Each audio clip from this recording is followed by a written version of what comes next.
देश की बुलंदियों पर अब बुलंद चिंगारी न्यूज चैनल। नमस्कार, मैं मनीषा कश्यप और आप देख रहे हैं अपना प्रिय चैनल बुलंद चिंगारी न्यूज़ चैनल।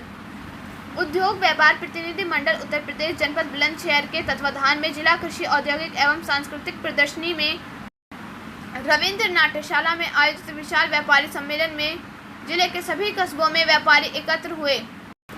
बुलंदशहर से ब्यूरो चीफ मनोज कुमार गुप्ता की रिपोर्ट। विषय उनसे संबंधित नहीं है, विषय सरकार से संबंधित है। जब एक पोर्टल है, एक देश है, एक टैक्स है, तो दो विभाग क्यों है? सेंट्रल जीएसटी और स्टेट जीएसटी के अधिकारी, दो अधिकारी बुलंदशहर में क्या कर रहे हैं? क्या सेंट्रल गवर्नमेंट को स्टेट गवर्नमेंट के अधिकारियों पर विश्वास नहीं है और स्टेट गवर्नमेंट के अधिकारियों को सेंट्रल गवर्नमेंट पर विश्वास नहीं है? जो टैक्स कलेक्ट हो रहा है, ऑनलाइन जमा हो रहा है, आईजीएसटी आपके खाते में जा रहा है, सीजीएसटी आपके खाते में जा रहा है, स्टेट जीएसटी आपके खाते में जा रहा है, तो वहां आपस में बढ़ जाएगा। मेरे जिम्मे दो विभाग के अधिकारी क्यों?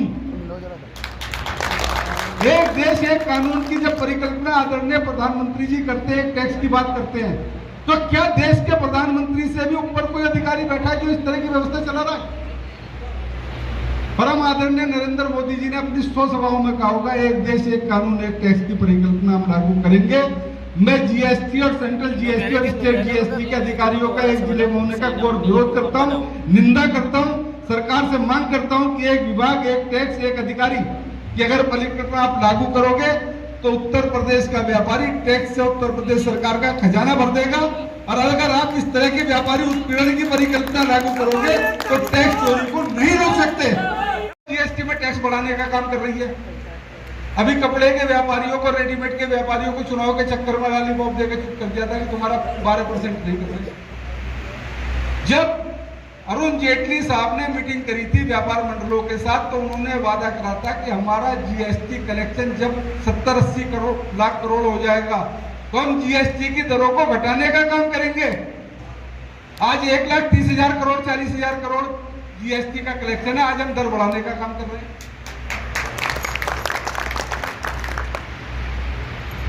बट टैक्स कलेक्शन, कोरोना काल में भी व्यापारी ने भरपूर टैक्स कलेक्शन दिया, इसके लिए व्यापारियों को बधाई देनी चाहिए, और बधाई के बदले में व्यापारियों को टैक्स बढ़ाकर इनाम दिया जा रहा है।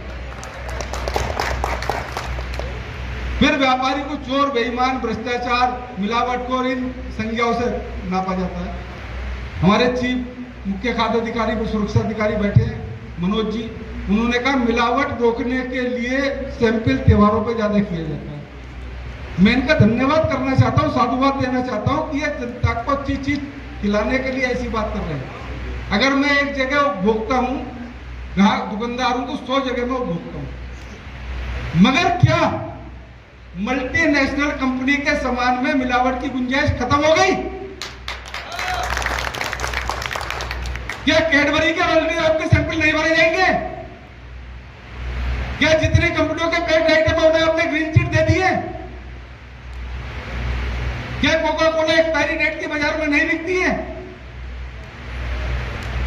मगर नहीं, जो एक छोटे से गांव में बैठा हुआ व्यापारी है, वो भी अगर घेवर बनाकर बेच रहा है तो उसका सैंपल भरने हमारे अधिकारी जाएंगे।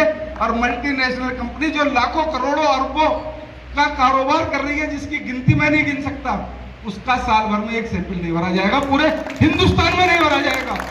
उत्पीड़न करना है। घेवर का सैंपल भरा गया, घेवर पास है, वो लिख रहे हैं कि फार्म 6 में सूचना पूरी नहीं है। आदरणीय मनोज जी बैठे हैं, ये बताएंगे फार्म 6 कौन भरता है? फार्म 6 अधिकारी भरता है या व्यापारी की जिम्मेदारी है? फार्म 6 अधिकारी ने किसी चीज की सूचना नहीं लिखी है, चलान करके व्यापारी का भेज दिया, डीओ ऑफिस में आया, डीओ ने एडीएम का उसका चलान भेज दिया। अब एडीएम साहब चले गए, जब मैं उनसे पूछता था वैसे मुकदमों में आप क्या करो? वो चलान डीओ क्यों भेज रहा है और वो लैब क्यों लिख के भेज रही है?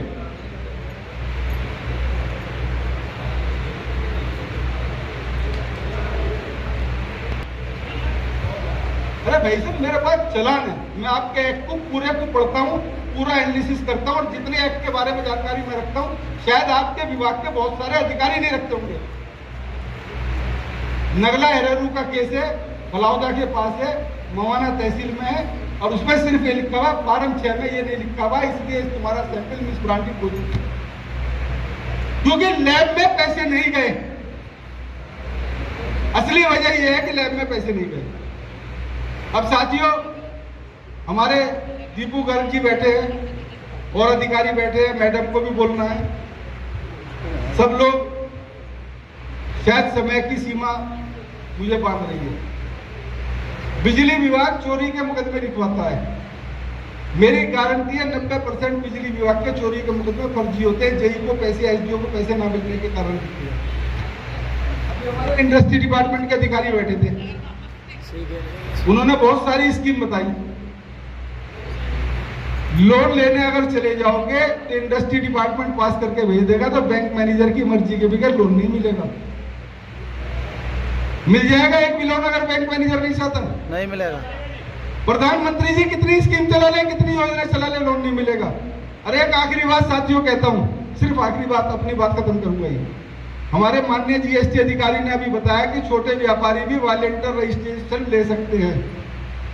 बिल्कुल मत ले लेना, बस मत जाना इस बात में। आदरणीय वकील साहब भी बहुत सारे बैठे हैं, 250-500 रुपए महीना तो वकील साहब की फीस पक्की हो गई और 1% आधा % आपको समाधान योजना में टैक्स देना पड़ेगा और रिटर्न में और कानूनी कार्रवाई में स्टॉक रजिस्टर का इतनी दुनिया भर के काम इतने आपको करने पड़ेंगे कि 10 लाख रुपए का बीमे के अगर लालच हो तो किसी इंश्योरेंस कंपनी से 10 लाख रुपए का बीमा 100-200 प्रीमियम देके ले लो। इस चक्कर में मत फंस जाना, मेरी हाथ जोड़ के विनती है। जिसकी 40 लाख से कम टर्नओवर है और 20 लाख से कम टर्नओवर सर्विस सेक्टर वाले किया, जो बाहर से माल नहीं मंगाता अदर स्टेट से, वो व्यापारी जीएसटी का रजिस्ट्रेशन किसी के कहने पे भी बिल्कुल ना ले। चाहे अधिकारी कहते हैं, चाहे माननीय मुख्यमंत्री जी कहते हैं, हाथ जोड़ के माफी मांग लो, भैया मैं माफ कर दो, मैं रजिस्ट्रेशन नहीं चाहिए। धन्यवाद। जय हिंद, जय भारत, जय व्यापारी, जय व्यापारी। इसके साथ साथ दीपू जी को पुनः बहुत बहुत बधाई, शुभकामनाएं। मैं तो ऑनलाइन अप्लाई कर दिया, आजकल बच्चे सबके पढ़े लिखे हैं, ऑनलाइन लाइसेंस अप्लाई कर दिया, क्या हुआ? अप्लाई हो गया। एफएसओ साहब ने देखा, बुलंदशहर में मेरे ख्याल से लाइसेंस अथॉरिटी होंगी 17-18 कितने मनोज जी? मेरे लाइसेंस अथॉरिटी जो रजिस्ट्रेशन बना रही है 11 रजिस्ट्रेशन अथॉरिटी है, किसी विभाग में नहीं है इतनी रजिस्ट्रेशन अथॉरिटी। आरटीओ में भी एक होगी, जीएसटी में क्योंकि बड़ा काम होता है तो रजिस्ट्रेशन अथॉरिटी अलग अलग होती है, मगर फूड विभाग में 11 रजिस्ट्रेशन अथॉरिटी है। उनके पेटी डीलर की, जिन्हें सरकार ने छोटा काम करने वाला माना, उनके लिए 11 अधिकारी लाइसेंस देने वाले अलग अलग हैं। मैंने लाइसेंस ऑनलाइन अप्लाई कर दिया। इन लोगों ने विभाग में गैर सरकारी कर्मचारी रख रखे हैं जो इनके सहायक के रूप में काम करते हैं, सरकार से सहायक नहीं मिलती। ऐसे 2 लोग अधिकारी बनके बाजार में गए थे, मथुरा में, मैंने उन्हें जेल भिजवाया था। जब वो अधिकारी जो फर्जी अधिकारी बनके व्यापारी के पास जाते हैं कि इतने पैसे दो, 2000 रुपए साल की रिश्वत 100 रुपए के लाइसेंस पे मांगी जाती है। जब व्यापारी रिश्वत नहीं देता है तो अगले दिन उसकी दुकान पर जाकर सैंपल भरा जाता है और सैंपल इस तरीके से भरा जाता है, गए सैंपल भरा, सीसी सील नहीं करी, फार्म 5 दे दिया और लेकर अधिकारी अपने घर चला गया। दफ्तर में फोन करके उसे बुलाएगा, अगर व्यापारी 20,000 रुपए लेके चला गया तो सैंपल ठीक है, और नहीं लेके चला गया तो केमिकल डाल के आप उसे वापस भेज देंगे। मैं पूछना चाहता हूं कि जब प्रक्रिया में दिया गया है कि वो सैंपल मौके पर सील होगा, फार्म 5 भर के दिया जाएगा, तो वो देने की व्यवस्था क्यों नहीं है? वो दिया जाए ना व्यापारी को मौके पे। आप सैंपल भरिए, उसका सैंपल में सीसी उसके सामने सील करिए, उसके दस्तखत करवाइए, उसके फार्म 5 भर के दीजिए, जो उसका अधिकार है। आप क्यों नहीं देते उसका जांच का भी? मगर नहीं, और इसी वजह से व्यापारी को भय होता है कि भाई तेरा सैंपल तो, क्योंकि जब खुला सैंपल गया तो फेल जाएगा ही, और अगर उसने जरा सी चीज से पढ़ कर दी तो पुलिस आ जाएगी, मुकदमा लिखा जाएगा। किसी भी विभाग के, बिजली विभाग के, फूड विभाग को और विभाग के अधिकारी लिखवाते हैं, पहले जांच करी जाए फिर मुकदमा लिखा जाए। पहले मुकदमा लिखा जाता है, फिर जांच के नाम पर व्यापारी को हॉस्पिटल होता है, वो घबरा जाता है, बाजार बंद करके। दूसरी बात साथियों, मैं आपको एक बात और बता देना चाहता हूँ, फूड एक्ट में 90% मुकदमे जुर्माने की श्रेणी में है, सजा की श्रेणी में मुकदमे नहीं है। इसलिए किसी भी फूड अधिकारी से घबराने की जरूरत नहीं है। जब तक घातक रसायन नहीं पाया जाएगा जो खाने के लिए जहरीला है, जब तक आपको कोई सजा नहीं होगी, सिर्फ जुर्माना होगा, जमानत भी नहीं करवानी पड़ेगी। मगर कब? जब आप सैंपल भरवाते समय सैंपल शीशी को साफ कर लोगे। अगर अधिकारी केमिकल लगा के पहले से लिया है तो आपका सैंपल कैसे पास होगा?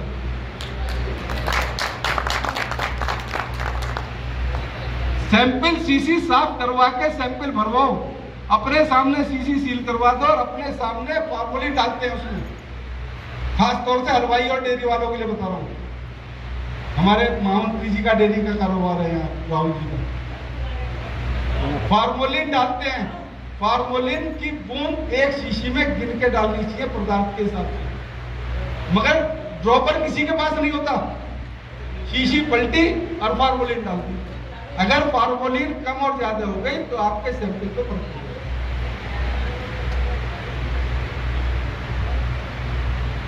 ये मैं नहीं करा, ये एक्ट में लिखा हुआ है इतने ग्राम में इतनी बूंद फार्मोलिन होनी चाहिए। अगर फर्क नहीं पड़ रहा तो एक्ट में बात क्यों लिखी है? 25 ग्राम में 2 बूंद होनी चाहिए या इतने ग्राम में इस चीज में होनी चाहिए, ये एक्ट में प्रिस्क्राइब है। अगर एक्ट में वो चीज की जरूरत नहीं है तो लिख क्यों रहे हैं? इसका मतलब फार्मोलिन सैंपल पर फर्क डालती है, इसलिए फार्मोलिन की बूंद गिन के डलवाएं। शीशी सील करवा दें, फॉर्म 5 भर के अपने मौके पे ले लें। अभी लैब में बैठे एक अधिकारी ने एक चालान भेजा है के लेवल पर कहीं भी किसी व्यापारी का किसी भी स्तर पर उत्पीड़न न होगा, न कहीं कोई संभावना बची है।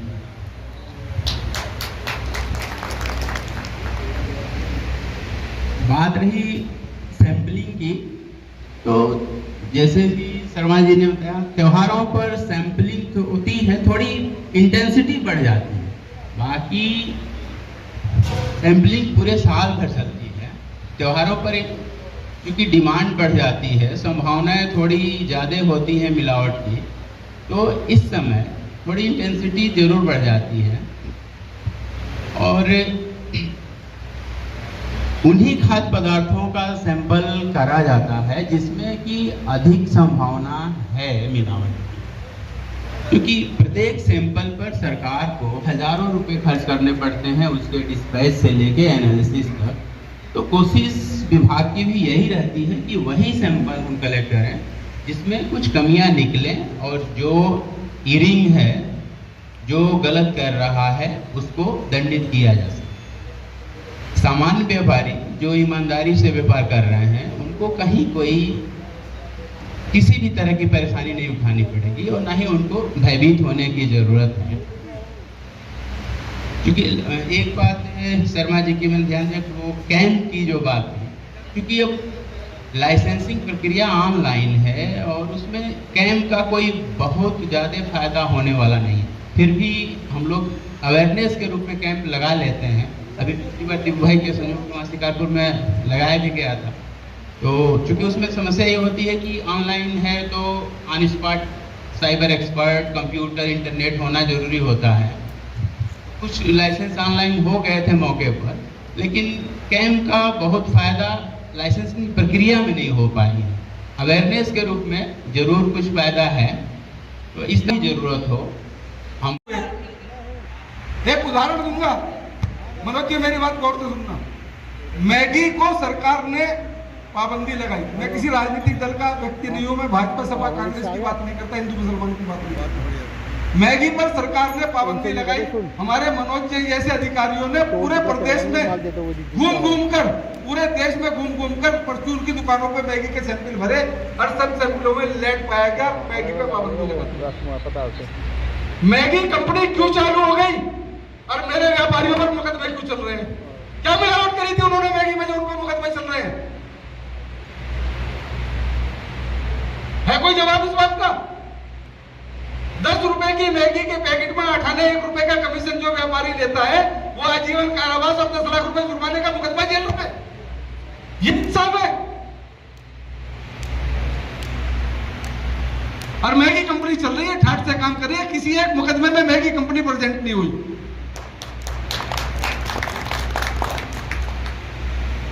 पैकिंग पे सैंपल फेल आ जाता है, उस पर लिखा हुआ है एमआरपी छोटे शब्दों में लिख दिया, बड़े शब्दों में लिख दिया, एल छोटा बना हुआ था, एक एल बड़ा बना हुआ था, सैंपल फेल हो गया, मिस ब्रांडेड कर दिया। परचून के व्यापारी का जिसका 2 किलो सामान बिक रहा था 75,000 रुपए जुर्माना, 75,000 का तो उसकी दुकान पर सारा सामान भी नहीं है। हमारे एक साथी अभी कह रहे थे, हमारे दीपू जी उनकी तारीफ कर रहे थे, हमारे पदाधिकारी हैं, उन्होंने कहा जी फूड इंस्पेक्टर आ जाता है बाजार बंद कर देते हैं। क्यों कर देते हो बाजार बंद? फूड इंस्पेक्टर आ जाता है, कोई शेर वगैरह है जो खा जाएगा हमें?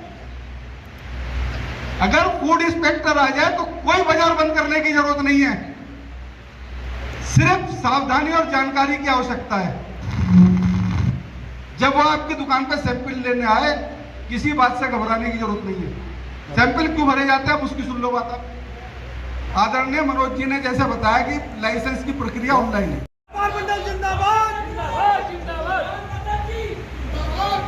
जीएसटी जिस दिन से लागू हुआ है उस दिन से आज तक यहाँ टैक्स बार के पदाधिकारी भी बैठे हैं, अधिकारी भी बैठे हैं, जिस दिन से लागू हुआ उस दिन से हर तीसरे दिन एक संशोधन आ जाता है। हम पढ़ते हैं, हम समझते हैं, हम बात करते हैं, हम देखते हैं, पता चलता है, अपने अकाउंटेंट को समझाया, अपने कर्मचारी को समझाया भी ऐसा करना है, पता चला अगले दिन शाम को नया संशोधन आ गया। कितने संशोधन लागू करोगे? और अगर आपके संशोधन इतने थे तो इस जल्दबाजी में जीएसटी लागू क्यों कराता? साल भर बाद लागू करते थे। इतना बड़ा देश हिंदुस्तान, 140 करोड़ 135 करोड़ की आबादी वाले देश पे जल्दबाजी में कोई चीज थोपा जाना क्या न्याय उचित है? आज की तारीख में जीएसटी दफ्तर की सर्वोच्च मैडम यहां बैठी हैं, जो बुलंदशहर की सर्वोच्च अधिकारी हैं, अधिवक्तागण बैठे हैं। मैं गारंटी कर सकता हूं कि कितने संशोधन जीएसटी लगने से आज तक आए, गिनती नहीं बता सकते। जो मध्यम क्लास का पढ़ा लिखा व्यापारी है, मेरी जैसी उम्र का 50-55 साल का हाई स्कूल इंटर पढ़ा हुआ व्यापारी है, क्या वो उन्हें समझ पाएगा?